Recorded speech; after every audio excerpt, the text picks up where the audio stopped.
LDF convener സ്ഥാനം രാജിവെക്കാനൊരുങ്ങി P Jayarajan. രാജ്യസന്നദ്ധത പാർട്ടിയെ അറിയിച്ചു. തീരുമാനം BJP ബന്ധ ആരോപണത്തിൽ CPIM സെക്രട്ടേറിയറ്റ് യോഗത്തിലെ വിമർശനത്തിന് പിന്നാലെ. സംസ്ഥാന സമിതിക്ക് കാക്കാതെ കണ്ണൂരിലേക്ക് മടങ്ങി. വിവരങ്ങളുമായി ഇപ്പോൾ ബിനോയ് ചേരുന്നുണ്ട്. ബിനോയ്, എന്തൊക്കെയാണ് വിശദാംശങ്ങൾ? കഴിഞ്ഞ കുറെ നാളുകളായി പാർട്ടിയും, അതായത് CPIM നേതൃത്വവും EP ജയരാജനുമായിട്ടുള്ള ശീതസമരം തുടരുകയാണ്. പലപ്പോഴും വാക്പോരിന്റെ അടുത്തുവരെ എത്തിയെങ്കിൽ പോലും മുഖ്യമന്ത്രി ഇതുമായി ബന്ധപ്പെട്ട് കൃത്യമായൊരു അഭിപ്രായം പറയാത്ത സാഹചര്യം കൂടി നിലനിന്നിരുന്നു. ഇതിന് തൊട്ടു പിന്നാലെ ഇനി വരാൻ പോകുന്നത് പാർട്ടിയുടെ സംഘടനയുമായി ബന്ധപ്പെട്ടുള്ള യോഗങ്ങൾ അല്ലെങ്കിൽ യോഗങ്ങളുടെ കാലമാണ്, പ്രത്യേകിച്ച് സമ്മേളനങ്ങളുടെ കാലം എന്ന് വേണമെങ്കിൽ പറയാം. നാളെ മുതലാണ് ബ്രാഞ്ച് സമ്മേളനങ്ങൾ തുടങ്ങുക. ഈ ബ്രാഞ്ച് സമ്മേളനങ്ങൾ തുടങ്ങുമ്പോൾ സംഘടനാ കാര്യം ഒരു ചർച്ചാ വിഷയമായി മാറുക പതിവ് തന്നെയാണ്. അതുമായി ബന്ധപ്പെട്ട സംസ്ഥാന സമിതി യോഗമാണ് ഇന്ന് പ്രധാനമായും ചേരുന്നത്. അത് സംഘടനാ കാര്യങ്ങൾ ചർച്ച ചെയ്യുന്നതിന് വേണ്ടിയുള്ള സംസ്ഥാന സമിതി യോഗം. അതിനകത്ത് എല്ലാ ജില്ലാ കമ്മിറ്റി അംഗങ്ങളും ഒപ്പം സംസ്ഥാന സമിതി അംഗങ്ങളും എല്ലാം തന്നെ പങ്കെടുക്കുന്നു എന്നുള്ള ഒരു പ്രത്യേകത കൂടിയുണ്ട്. ജില്ലാ സെക്രട്ടറിമാർക്കൊപ്പം തന്നെ സംസ്ഥാന സമിതി അംഗങ്ങളും പങ്കെടുക്കുന്ന യോഗത്തിൽ പ്രത്യേകിച്ചും ഈ സംഘടനാ കാര്യങ്ങൾ തന്നെയായിരിക്കും വലിയ ചർച്ചയായിട്ട് വരിക. അതിൽ കഴിഞ്ഞ ദിവസം പാർട്ടി സംസ്ഥാന സെക്രട്ടേറിയറ്റാണ് ഈ സംസ്ഥാന സമിതി യോഗത്തിൽ എടുക്കേണ്ട അജണ്ടയുമായി ബന്ധപ്പെട്ട കാര്യങ്ങളെക്കുറിച്ച് ചർച്ച ചെയ്യുക. അത്തരത്തിൽ ഒരു അജണ്ട ചർച്ച ചെയ്യുന്നതിനിടയിലാണ് സംസ്ഥാന സെക്രട്ടേറിയറ്റിൽ EP ജയരാജൻ BJP ബന്ധത്തെക്കുറിച്ചുള്ള ഒരു ചർച്ച ചില സെക്രട്ടേറിയറ്റ് അംഗങ്ങൾ ഉയർത്തിക്കൊണ്ടുവന്നത്. അത് ഉൾക്കൊള്ളാൻ കഴിയത്തില്ല എന്ന നിലപാടിൽ തന്നെ LDF കൺവീനർ എന്ന നിലയ്ക്ക് EP ജയരാജനും പറഞ്ഞു വെച്ചു. പ്രധാനമായിട്ടും കഴിഞ്ഞ തെരഞ്ഞെടുപ്പിന് മുമ്പ്, പാർലമെന്റ് തെരഞ്ഞെടുപ്പിന് മുമ്പ് പ്രകാശ് ജാവദേക്കർ ഉൾപ്പെടെയുള്ള BJP നേതാക്കളുമായിട്ട് അദ്ദേഹം നടത്തിയ ആ ചർച്ച ഇടയായ സാഹചര്യം ഇതെല്ലാം തന്നെ വെളിപ്പെടുത്തണമെന്ന തരത്തിലേക്ക് ചില സംസ്ഥാന സെക്രട്ടേറിയറ്റ് അംഗങ്ങൾ അഭിപ്രായം മുന്നോട്ട് വെച്ചു. ഇത് അംഗീകരിക്കാൻ തയ്യാറായില്ല. അത്തരത്തിൽ പാർട്ടിക്കുള്ളിൽ നിന്നുകൊണ്ട് തന്നെ BJPക്ക് ഒപ്പം ചർച്ച ചെയ്യപ്പെടുന്ന ഒരു നിലപാട് പാർട്ടിക്കും അംഗീകരിക്കാൻ കഴിയില്ല എന്ന നിലപാടിലേക്ക് കാര്യങ്ങൾ എത്തിച്ചേരുകയും ചെയ്തു. ഇതിന്റെയൊക്കെ അടിസ്ഥാനത്തിൽ പാർട്ടിക്കെതിരെ അല്ലെങ്കിൽ പാർട്ടിയുടെ പല കോണിൽ നിന്നും EPക്കെതിരെ വലിയ തരത്തിലുള്ള വിമർശനങ്ങളാണ് നിലവിൽ ഉയർന്നു വന്നുകൊണ്ടിരിക്കുന്നത്. EPയെ പോലുള്ള ഒരു CPIMലെ മുതിർന്ന നേതാവ് BJP നേതാവിന് കാണാൻ അവസരം ഒരുക്കിക്കൊടുത്ത്, അങ്ങനെയാണ് അവർ പറഞ്ഞു വെക്കുന്നത്. BJP നേതാവിന് കാണാൻ അവസരം ഒരുക്കിക്കൊടുത്തത് ശരിയായ നിലപാടല്ല. ഫ്ളാറ്റിലായാലും എവിടെയായാലും, പ്രത്യേകിച്ചും തെരഞ്ഞെടുപ്പ് അടുത്തു വന്നിരുന്ന സാഹചര്യത്തിൽ അങ്ങനെ ഒരു സാഹചര്യം ഒരുക്കിക്കൊടുത്തതിനോട് അംഗീകരിക്കാൻ കഴിയില്ല. അപ്പോൾ അതിൽ അദ്ദേഹം കാണിച്ചത് കാണിച്ച മനസ്സ് അംഗീകരിക്കാൻ കഴിയില്ല എന്ന് തന്നെയാണ് CPM നേതാക്കളും പറഞ്ഞു വെക്കുന്നത്.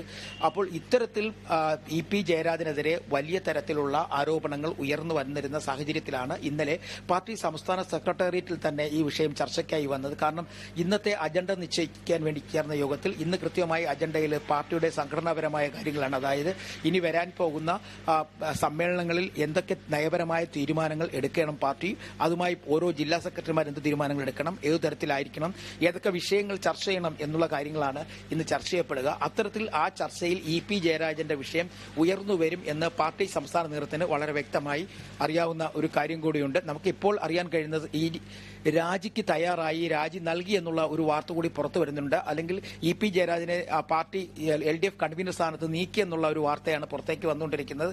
അത് CPMന്റെ തീരുമാനമാണ് എന്ന് വ്യക്തമാകുന്നു. എന്തായാലും അതിന്റെ കൂടുതൽ വിവരങ്ങൾ അല്പസമയത്തിനുള്ളിൽ വ്യക്തമാകും എന്നുള്ളതാണ് നമുക്കറിയാൻ കഴിയുന്നത്. കാരണം പാർട്ടിയിൽ അത്രയധികം തന്നെ വിയോജിപ്പ് EPക്കെതിരെ ഉണ്ടായിരുന്നു എന്നുള്ളതാണ്.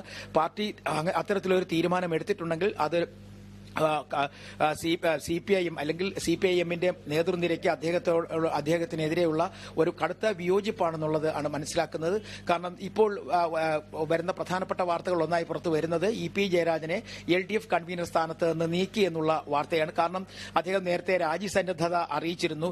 പാർട്ടി സംസ്ഥാന സെക്രട്ടറിയെയും ഒപ്പം തന്നെ മുഖ്യമന്ത്രിയെയും പാർട്ടിയിലെ സെക്രട്ടേറിയറ്റ് അംഗങ്ങളെയും ഒപ്പം പോളിറ്റ് ബ്യൂറോ അംഗങ്ങളെയൊക്കെ തന്നെ തന്റെ രാജ്യസന്നദ്ധത അറിയിച്ചിരുന്നു. അപ്പോൾ ഒരു രാജി സ്വീകരിക്കാതെ LDF കൺവീനർ സ്ഥാനത്ത് നിന്നും EP ജയരാജനെ നീക്കി എന്നുള്ള വാർത്തകൾ പുറത്തു വരുന്നുണ്ട്. ഇതുമായി ബന്ധപ്പെട്ടുള്ള ഔദ്യോഗിക സ്ഥിരീകരണങ്ങൾ ഇതുവരെയായും പുറത്തു വന്നിട്ടില്ല. എന്തായാലും പാർട്ടി വലിയ തരത്തിലുള്ള നിലപാടുകളുമായി മുന്നോട്ട് പോകുന്നു എന്നുള്ളതിന്റെ ഒരു സൂചന തന്നെയാണ് നമുക്കിപ്പോൾ ലഭ്യമാകുന്നത്. കാരണം BJP ബന്ധം ഒരിക്കൽ പോലും അംഗീകരിക്കാൻ കഴിയില്ല എന്ന കടുത്ത നിലപാടിലേക്ക് പാർട്ടി പോകുന്നു. അത്തരത്തിൽ ആ ഒരു കടുത്ത നിലപാടിന്റെ ഭാഗമായിട്ടാണ് EPക്കെതിരെ ഉള്ള ഒരു നീക്കങ്ങൾ.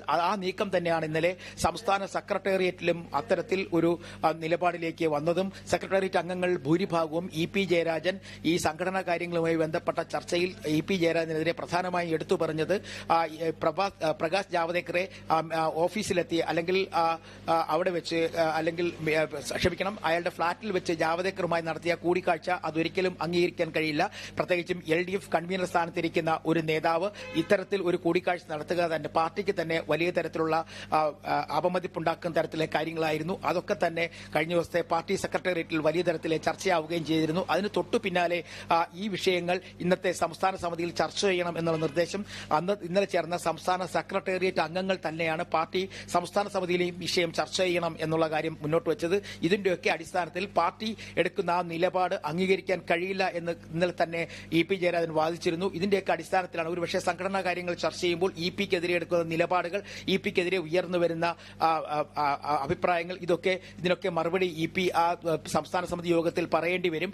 അത് ചെറിയ വില അല്ലെങ്കിൽ മറുപടി ചെറിയ തരത്തിലായിരിക്കത്തില്ല, വലിയ തരത്തിലെ മറുപടി തന്നെ നൽകേണ്ടി വരും. കാരണം അന്ന് മുതൽ, അതായത് ജാവദേക്കറുമായുള്ള കൂടിക്കാഴ്ച നടന്ന അന്ന് മുതൽ തന്നെ പാർട്ടി ഒരു നിലപാടിൽ ഉറച്ചു നിന്നിരുന്നു.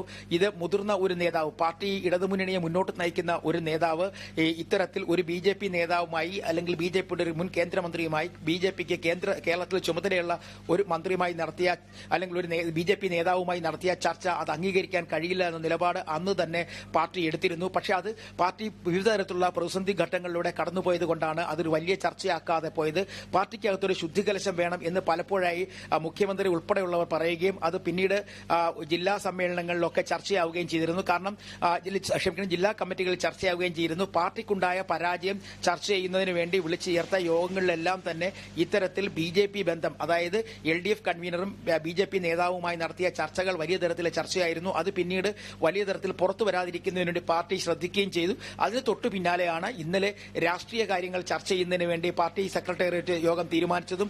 അത്തരത്തിലൊരു സെക്രട്ടേറിയറ്റ് യോഗത്തിലേക്ക് വന്ന സമയത്ത് നിശിതമായ വിമർശനമാണ് CPM നേതാക്കളുടെ ഭാഗത്തു നിന്നും LDF കൺവീനറായിരുന്ന അല്ലെങ്കിൽ ഇ പി ജയരാജനെതിരെ ഉയർന്നു വന്നത്. ആ സാഹചര്യം കൂടി കണക്കിലെടുത്തുകൊണ്ടാണ് ഇന്ന് സംസ്ഥാന സമിതി യോഗത്തിൽ ഈ രാഷ്ട്രീയ പാർട്ടി സംഘടനാ കാര്യങ്ങൾ ചർച്ച ചെയ്യുന്നതിന് വേണ്ടിയുള്ള തീരുമാനമെടുക്കുകയും സംഘടനാ കാര്യങ്ങൾ ചർച്ച ചെയ്യുമ്പോൾ തീർച്ചയായിട്ടും വലിയ തരത്തിലുള്ള വിമർശനം ഇ പി ജയരാജനെതിരെ ഉണ്ടാകും എന്ന് വളരെ വ്യക്തമായിരുന്നു. ആ സാഹചര്യത്തിലാണ് ഇ പി ഇന്നത്തെ സംഘടനാകാര്യ ചർച്ചയുള്ള സംസ്ഥാന സമിതി യോഗത്തിൽ നിന്നും വിട്ടുനിന്നുകൊണ്ട് കണ്ണൂരിലേക്ക് പോയത്. മാധ്യമങ്ങളെ കാണാൻ തയ്യാറായിട്ടില്ല. എന്തായാലും വരും ദിവസങ്ങളിൽ പാർട്ടി എടുക്കുന്ന നിലപാടുകൾ വളരെ ശ്രദ്ധേയമാകും. കാരണം വരാൻ പോകുന്ന സമ്മേളനങ്ങളിൽ, ബ്രാഞ്ച് സമ്മേളനങ്ങളിലായാലും ലോക്കൽ സമ്മേളനങ്ങളിലായാലും ഏരിയ കമ്മിറ്റി സമ്മേളനങ്ങളിലായാലും ഒക്കെ തന്നെ ഇ പിയുടെ വിഷയം വലിയ തരത്തിൽ ചർച്ചയാവും.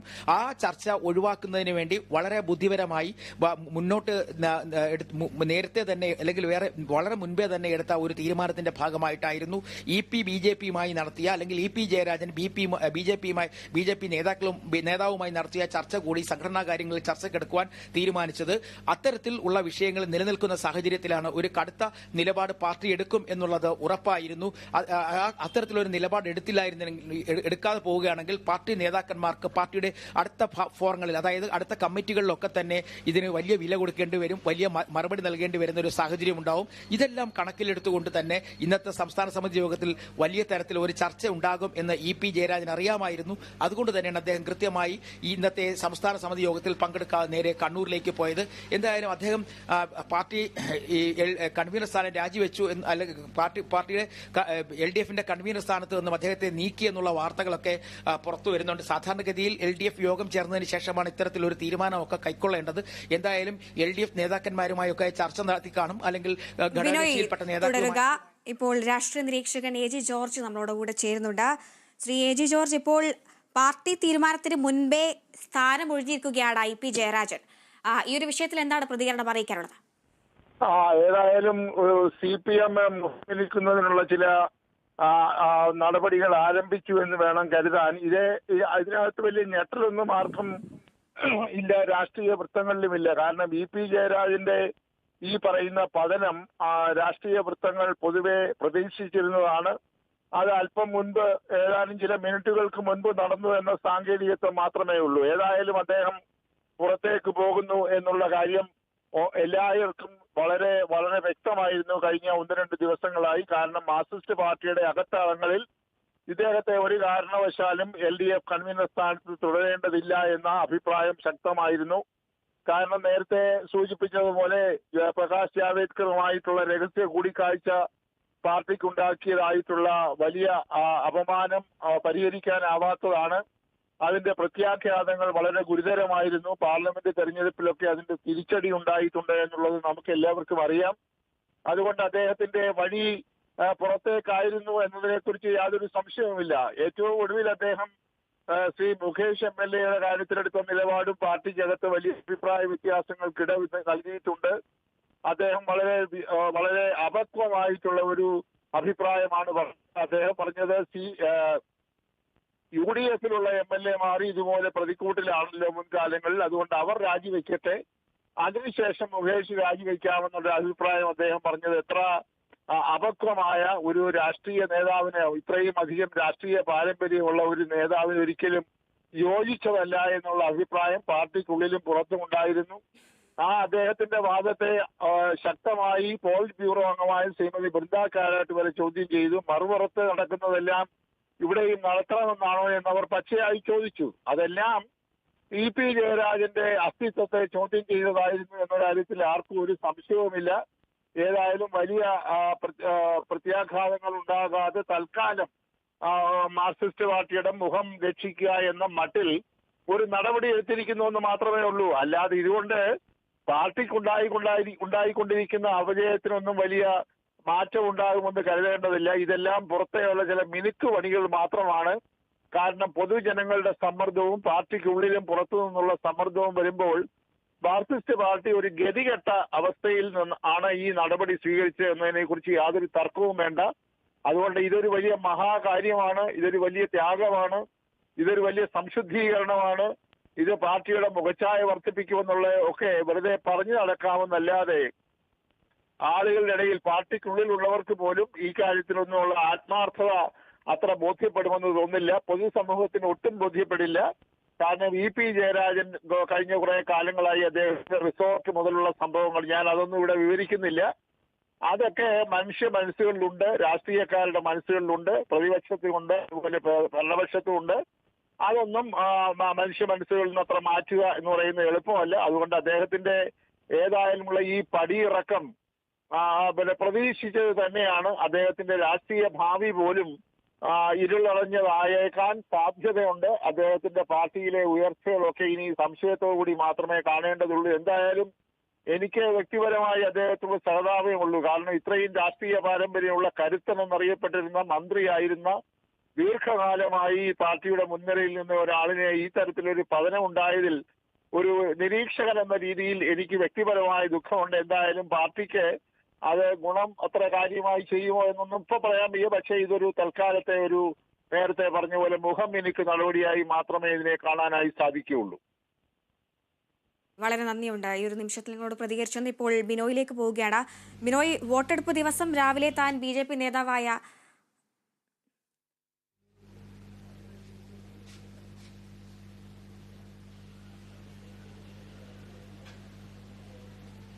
LDF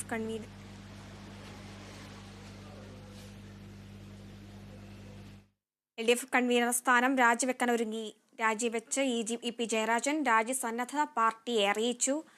തീരുമാനം BJP ആരോപണത്തിൽ CPIM സെക്രട്ടേറിയറ്റ് യോഗത്തിലെ വിമർശനത്തിന് പിന്നാലെയാണ് ഇത്തരത്തിലൊന്ന് കണക്ട് ചെയ്യാവോ?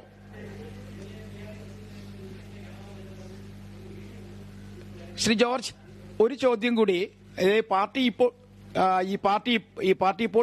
ഇപ്പോൾ സംഘടനാപരമായി വലിയ പ്രതിസന്ധിയിലേക്ക് പോകുന്ന ഒരു സമയമാണ്, അല്ലെങ്കിൽ ഒരു കാലമാണ്. കാരണം അടുത്ത ആഴ്ച മുതൽ പാർട്ടി സമ്മേളനങ്ങൾ തുടങ്ങുന്ന ഒരു സമയം കൂടിയാണ്. ഈ സമ്മേളന വേദികളിലൊക്കെ തന്നെ ഇതിന് മറുപടി നേതാക്കന്മാർ പറയേണ്ടി വരുന്ന ഒരു സാഹചര്യം കൂടിയുണ്ട്. അത്തരത്തിൽ ഒരു മുഖം രക്ഷിക്കൽ നടപടിയായിട്ട് ഇതിനെ കാണാൻ കഴിയില്ലേ മിസ്റ്റർ ജോർജ്? അങ്ങനെ തന്നെയാണല്ലോ ഞാനിപ്പോൾ അല്പം മുമ്പ് പറഞ്ഞത്. ഈ പറഞ്ഞ കാര്യം തന്നെയാണ് വിനോദ് ഇപ്പോൾ എന്നോട് തിരിച്ചു പറയുന്നത്. അതായത് ഇതൊരു താൽക്കാലികമായി മുഖം രക്ഷിക്കുന്നതിന് വേണ്ടിയുള്ള ഒരു പുറം ചികിത്സ, ഒരു തൊലിപ്പുറത്തുള്ള ചികിത്സയായി മാത്രമേ കാണാൻ സാധിക്കുകയുള്ളൂ. കാരണം CPM-നകത്ത് ആഭ്യന്തരമായി വളരെ ഗുരുതരമായ പ്രശ്നങ്ങൾ ഉരുത്തിരിഞ്ഞുകൊണ്ടിരിക്കുകയാണ്.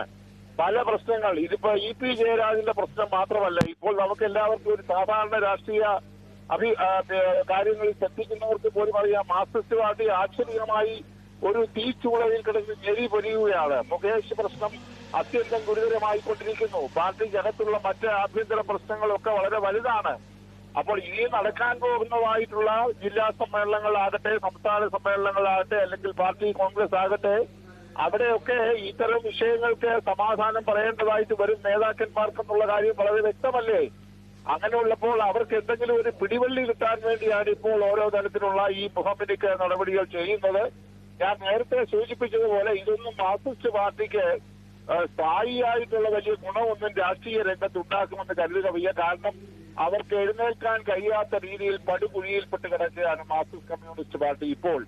പല കാരണങ്ങളാണ്, ഞാനത് കൂടുതൽ വിസ്തരിക്കുന്നില്ല. ഇപ്പോൾ ഏറ്റവും ഒടുവിൽ എല്ലാവരും ചർച്ച ചെയ്യുന്ന വിഷയമാണല്ലോ പാർട്ടിയിലെ ഒരു MLA-ക്കുണ്ടായ അപജയം, അപമാനം, നാണക്കേട് എന്ന് പറയുന്നത്. അത് ആ വ്യക്തിക്ക് മാത്രമല്ല, പാർട്ടിയെ ആകമാനം ബാധിച്ചിരിക്കുന്നു. മുകേഷിന്റെ അവസ്ഥ വളരെ ദയനീയമാണ്. അത് പാർട്ടിയെ വളരെ ശക്തമായി സ്വാധീനിച്ചിരിക്കുന്നു. ബൃന്ദാ കാരാട്ടിനെ പോലെയുള്ള വളരെ സീനിയർ ആയിട്ടുള്ള പോളിറ്റ് ബ്യൂറോ അംഗമായിരിക്കുന്ന ഒരു വനിതയൊക്കെ എത്ര ശക്തമായിട്ടാണ് രംഗത്ത് വന്നിരിക്കുന്നത്. അതുപോലെ ഘടകകക്ഷിയായ CPI-യുടെ അഖിലേന്ത്യാ നേതാവായി എന്ന് കരുതപ്പെടുന്ന ശ്രീമതി ആനി രാജയൊക്കെ എത്ര ശക്തമായിട്ടാണ് ഇടപെട്ട് വന്നിരിക്കുന്നത്. അപ്പോൾ ഇതിന്റെ ഒന്നും മുമ്പിൽ പുറംതിരിഞ്ഞു നിൽക്കാനുള്ള കരുത്ത് ഇപ്പോൾ CPM-നില്ല. CPM-ന്റെ കാലിന്റെ അടിയിലെ മണ്ണ് ഒഴുകിക്കൊണ്ടിരിക്കുകയാണ് എന്ന കാര്യത്തിൽ തർക്കമില്ല. ഇതൊക്കെ ശ്രദ്ധ തിരിച്ചുവിടാൻ വേണ്ടിയൊക്കെ EP ജയരാജനെ ഇപ്പോൾ ഒഴിവാക്കി, അല്ലെങ്കിൽ ഒഴിവാക്കാൻ അദ്ദേഹത്തെ പ്രേരിപ്പിച്ചു, അദ്ദേഹം സ്വയം ഒഴിഞ്ഞു എന്നൊക്കെ പറഞ്ഞ് പ്രസ്താവനകളുമായി അവരിപ്പോ രംഗത്ത് വരും. ഇത് ഒരർത്ഥത്തിൽ പറഞ്ഞാൽ EP ജയരാജൻ സ്വയം മനസ്സോട് രാജിവെച്ചാണെന്നുള്ള അഭിപ്രായം എനിക്കില്ല. അദ്ദേഹത്തിന് വേറെ ഗതിയില്ലാത്തതുകൊണ്ട്, ഗത്യന്തരമില്ലാത്തതുകൊണ്ട് പുറത്തു പോകേണ്ടി വന്നു എന്നതാണ് യഥാർത്ഥത്തിൽ രാഷ്ട്രീയ വൃത്തങ്ങൾ വിലയിരുത്തുന്നത്. അദ്ദേഹത്തിന്റെ പഴയകാല ചരിത്രത്തിലൊക്കെ ഈ അടുത്ത കാലങ്ങളിലൊക്കെ റിസോർട്ട് വിവാദം, അതുപോലെയുള്ള ഒരുപാട് വിഷയങ്ങളുണ്ട്. അതിനെക്കുറിച്ചൊന്നും ഇപ്പൊ ഞാൻ പറയുന്നില്ല. എന്തായാലും EP ജയരാജന്റെ ഒരു ശ്രീ ജോർജ്, ഞാനൊന്ന് ഇടപെട്ടോട്ടെ. ശ്രീ ജോർജ്, ഞാനൊന്ന് ഈ കഴിഞ്ഞ ദിവസങ്ങളിലൊക്കെ നമ്മൾ പാർലമെന്റ് തെരഞ്ഞെടുപ്പിൽ കണ്ടതാണ് ഈ വടക്കൻ കേരളത്തിൽ പാർട്ടിക്കുണ്ടായ വലിയ തരത്തിലുള്ള തിരിച്ചടി. പ്രത്യേകിച്ചും വടകരയിലും കണ്ണൂരിലും കാസർഗോഡുമൊക്കെ അവിടെ വലിയ തരത്തിൽ ഭൂരിപക്ഷം വർദ്ധിക്കുകയും ചെയ്തിരിക്കുന്നു. അത് ഈ സമീപകാലത്തുണ്ടായി ഈ പാർട്ടിയിലുണ്ടായിരിക്കുന്ന പ്രതിസന്ധികളാണോ പ്രശ്നങ്ങളാണോ? ഇപ്പോൾ നിലവിൽ EP ഇത്തരത്തിൽ BJP നേതാക്കന്മാരുമായി നടത്തിയ ചർച്ചകളാണോ ഇത്തരത്തിൽ വോട്ട് കുറയായ ഒരു സാഹചര്യം? ഒന്ന് വ്യക്തമാക്കാമോ അതെന്താണ്? അത് വളരെ അത് അതിനകത്ത് പരിമിതപ്പെടുത്തരുത്. അതിനേക്കാളൊക്കെ വളരെ ഗൗരവമായ പ്രശ്നമാണ് ഇപ്പോൾ ഭരണവിരുദ്ധ വികാരം എന്നത്. അതായത് പിണറായി സർക്കാരിന്റെ രണ്ടാം പിണറായി സർക്കാരിന്റെ ഇതുവരെയുള്ള ഏതാണ്ട് 3.5 വർഷത്തോളം ആയല്ലോ. ഇനി കഷ്ടിച്ച 1.5 വർഷം മാത്രമേ ഉള്ളൂ. ഈ 3.5 വർഷക്കാലത്തെ പ്രവർത്തനങ്ങൾ കൊണ്ട് കേരളത്തിലെ ജനങ്ങൾ 3 കോടിയിലധികം ജനങ്ങൾ ആകെ കൂടെ അസ്വസ്ഥരാണ്. മാർക്സിസ്റ്റ് കമ്മ്യൂണിസ്റ്റ് പാർട്ടിയിൽ ഉള്ളവർക്ക് മാത്രമല്ല, ആഭ്യന്തരമായ പ്രശ്നങ്ങൾക്ക് മാത്രമല്ല, പുറത്ത് പൊതുസമൂഹത്തിൽ മാർക്സിസ്റ്റ് പാർട്ടിയെ സംബന്ധിച്ചുള്ള ധാരണയും പ്രത്യേകിച്ച് രണ്ടാം പിണറായി സർക്കാരിനെ കുറിച്ചുള്ള അഭിപ്രായവും ഒക്കെ എത്രയോ താഴേക്ക് പോയിരിക്കുന്നു. അപ്പോ അതുകൊണ്ട് ഇതിപ്പോ കണ്ണൂരോ അല്ലെങ്കിൽ വടകരയോ അല്ല തെരഞ്ഞെടുപ്പ്, കണ്ണൂർ ജില്ലയിലെയോ വടകരയിലെയോ തെരഞ്ഞെടുപ്പ് മാത്രമായി ഇതിനെ ദയവായി പരിമിതപ്പെടുത്തരുത്. ഇത് ശക്തമായ ഭരണവിരുദ്ധ വികാരം തന്നെയായിരുന്നു കഴിഞ്ഞ പാർലമെന്റ് തെരഞ്ഞെടുപ്പിൽ LDF-നുണ്ടായ തിരിച്ചടിയുടെ പ്രധാന കാരണം. അതിനെ സംബന്ധിച്ച് നമ്മൾ നിരവധി പ്രാവശ്യം ചർച്ച ചെയ്തിട്ടുള്ളതാണ്. ഇപ്പോൾ ഈ പറഞ്ഞതുപോലെ ഇടിവെട്ടിയവരെ പാമ്പ് കടിച്ചു എന്ന ഒരു പഴമൊഴിക്ക് സമാനമാണ് ഇപ്പോൾ ഈ ജയരാജൻ പ്രശ്നം ഉണ്ടായിരിക്കുന്നത്. അതിനേക്കാൾ എത്രയോ ഗുരുതരമായിരിക്കുന്നു ഇപ്പോൾ മുകേഷിന്റെ പ്രശ്നം. ഇതൊക്കെ മാർക്സിസ്റ്റ് പാർട്ടിക്കും LDF-നും ഉണ്ടാക്കാൻ പോകുന്ന തിരിച്ചടികൾ എത്ര ഗൗരവമുള്ളതായിരിക്കും, എത്ര ഗുരുതരമായിരിക്കും. അടുത്ത വർഷം നടക്കാൻ പോകുന്ന തദ്ദേശ സ്വയംഭരണത്തിലേക്കുള്ള തെരഞ്ഞെടുപ്പ്, അതിനുശേഷം 2026 നടക്കാൻ പോകുന്ന നിയമസഭാ തെരഞ്ഞെടുപ്പ്, തദ്ദേശ ഭരണ തെരഞ്ഞെടുപ്പ് മാത്രമല്ല, ഇനി 3 ഉപതെരഞ്ഞെടുപ്പുകൾ കൂടി വരാൻ പോവുകയാണ്. പാലക്കാടും ഒപ്പം ചേലക്കരയിലും വയനാട്ടിലെ പാർലമെന്റിലേക്കുള്ള തെരഞ്ഞെടുപ്പ് വരാൻ പോവുകയാണ്. അപ്പോൾ ഒരു വലിയ പ്രതിസന്ധിയാണ് CPM-ന്റെ മുന്നിൽ നിൽക്കുന്നത്. അങ്ങനെയല്ലേ നമുക്ക് പറയാൻ കഴിയുള്ളൂ, അങ്ങനെയല്ലേ വിലയിരുത്താൻ പറ്റുള്ളൂ. അതിനെക്കുറിച്ച് യാതൊരു സംശയവുമില്ല. അതിനകത്ത് പറയുന്നത് വളരെ ശരിയാണ്. കാരണം ഞാന് കുറച്ചുകൂടെ വ്യാപകമായ ഒരു തെരഞ്ഞെടുപ്പിനെ കുറിച്ച് സൂചിപ്പിച്ചതേ ഉള്ളൂ.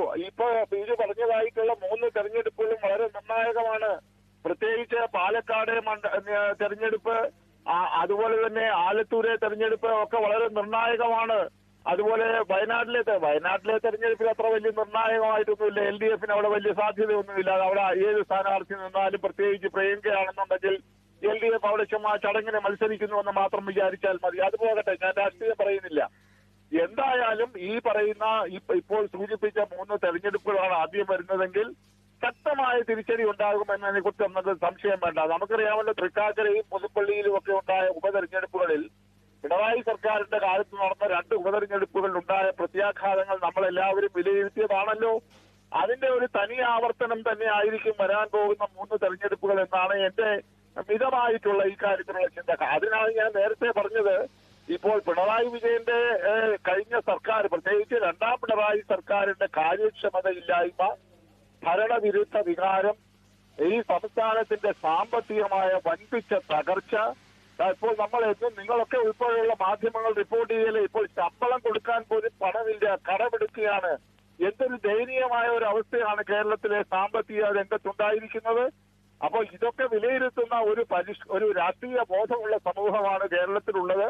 ഇതിന്റെ എല്ലാ പ്രത്യാഘാതങ്ങൾ നിരന്തരമായി ഇനിയും CPM-നെ ഏറ്റുവാങ്ങേണ്ടതായിട്ട് വരും. ഇതൊക്കെ ഒരു തൊലിപ്പുറത്തെ ചികിത്സ മാത്രമാണ്. ഇപ്പൊ ജയരാജൻ LDF കൺവീനർ സ്ഥാനത്ത് നിന്ന് മാറുന്നതുകൊണ്ട് ജനങ്ങൾക്ക് എന്താ വലിയ കാര്യം? അതിനൊന്നും വലിയ കാര്യമൊന്നുമില്ല. പൊതുജനങ്ങളെ സംബന്ധിച്ചിടത്തോളം Xന് പകരം Y വന്നാലും അതൊക്കെ മറ്റൊരു വിഷയം. അത് പാർട്ടിക്ക് ഉണ്ടാക്കിയ ആഘാതം വലുതാണ്. പക്ഷേ ജനങ്ങളെ ബാധിക്കുന്നതായ ഗുരുതരമായ അടിസ്ഥാന പ്രശ്നങ്ങളുണ്ട്. വിലക്കയറ്റം, തൊഴിലില്ലായ്മ, അതുപോലെ തന്നെ ഈ സാമ്പത്തിക ധൂർത്ത്, ദുർവിനിയോഗം, ഈ നവകേരള സദസ്, അതുപോലെ ലോക കേരള സഭ, ഇതെല്ലാം കണ്ടുകൊണ്ടിരിക്കുന്ന ഒരു സമൂഹമാണ് പൊതുസമൂഹത്തിന്. അതുകൊണ്ട് ശ്രീ ജോർജ്, ഞാൻ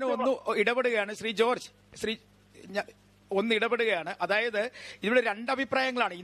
ഇന്നലെ തന്നെ പാർട്ടിയുടെ സംഘടനാ കാര്യങ്ങൾ സംസ്ഥാന സെക്രട്ടേറിയറ്റിൽ ചർച്ച ചെയ്തു. അതിന് തൊട്ടു പിന്നാലെയാണ് സംസ്ഥാന സമിതിയിൽ ഇന്ന് സംഘടനാ കാര്യങ്ങൾ ചർച്ച ചെയ്യാൻ സംസ്ഥാന സെക്രട്ടേറിയറ്റ് തീരുമാനിക്കുന്നത്. സാധാരണഗതിയിൽ സമ്മേളനങ്ങൾ തുടങ്ങുന്നതിന് മുമ്പ് പാർട്ടിയുടെ സംസ്ഥാന സമിതിയിലും ഒപ്പം സംസ്ഥാന സെക്രട്ടേറിയറ്റിലുമൊക്കെ ഇത്തരത്തിൽ ചർച്ച വരുന്ന ഒരു പതിവുണ്ട്. ഇന്നലെ EP ജയരാജനെതിരെ വലിയ തരത്തിലുള്ള വിമർശനം സെക്രട്ടേറിയറ്റിൽ ഉണ്ടാവുകയും ചെയ്തു. ഇന്ന് സംസ്ഥാന സമിതിയിലേക്ക് വരുമ്പോൾ ആ വിമർശനങ്ങൾക്ക് കുറവ് വരുത്തില്ല എന്ന് EP ജയരാജന് നല്ലവണ്ണം അറിയാം. അതുകൊണ്ട് തന്നെ ആയിരിക്കും രാജി സന്നദ്ധത അറിയിച്ച് അദ്ദേഹം കണ്ണൂരിലേക്ക് മടങ്ങിയത്. ഇനി അദ്ദേഹത്തിന്റെ രാഷ്ട്രീയ ഭാവി എങ്ങനെയായിരിക്കും ശ്രീ ജോർജ്? അല്ല, അത് തന്നെ ഞാൻ പരോക്ഷമായി ഇപ്പൊ വിനോദ് സൂചിപ്പിച്ചു. കാരണം അദ്ദേഹത്തിന്റെ രാഷ്ട്രീയ ഭാവി ഇരുൾ നിറഞ്ഞതായിരിക്കും എന്ന കാര്യത്തിൽ തർക്കമില്ല. കാരണം അദ്ദേഹത്തിലുള്ള വിശ്വാസ്യതയൊക്കെ പാർട്ടിക്ക് നഷ്ടപ്പെട്ടു.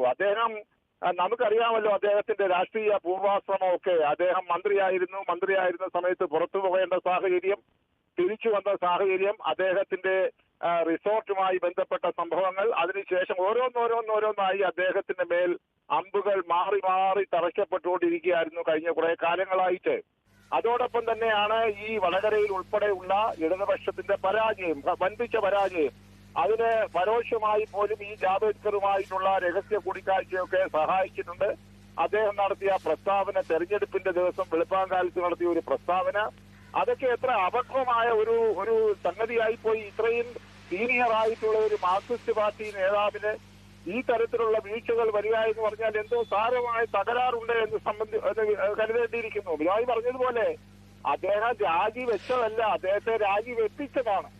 അപ്പോൾ അദ്ദേഹം മനസ്സോടെ, കാരണം ഇപ്പോൾ LDF കൺവീനർ സ്ഥാനത്ത് നിന്ന് പുറത്തു പോയി കഴിഞ്ഞാൽ അദ്ദേഹത്തിന്റെ രാഷ്ട്രീയ ചിത്രത്തിൽ നിന്ന് തന്നെ ഏതാണ്ട് ഇപ്പൊ മാറി നിൽക്കേണ്ടതായിട്ട് വരും. അദ്ദേഹത്തിന്റെ കുടുംബ പരിസരത്ത് നിന്ന് പ്രവർത്തിക്കേണ്ട ഒരു സാഹചര്യം വരും. അദ്ദേഹത്തിന്റെ മേൽ ഇനി എന്താണ് നടപടി ഉണ്ടാകാൻ പോകുന്നതെന്ന് കണ്ടറിയണം. കാരണം മാർക്സിസ്റ്റ് പാർട്ടിയുടെ ശൈലി അനുസരിച്ച് ബ്രാഞ്ചിൽ നിന്ന് ലോക്കലാവുക, ലോക്കലിൽ നിന്ന് ഏരിയ ആവുക, അല്ലെങ്കിൽ കീഴ്പോട്ടും മേലോട്ടും ഒക്കെ പോവുക, ഇങ്ങനെയൊക്കെ പറഞ്ഞ ആളുകളെ പറ്റിക്കുന്ന ചില നടപടികളുണ്ടല്ലോ. അതൊന്നും ശരി.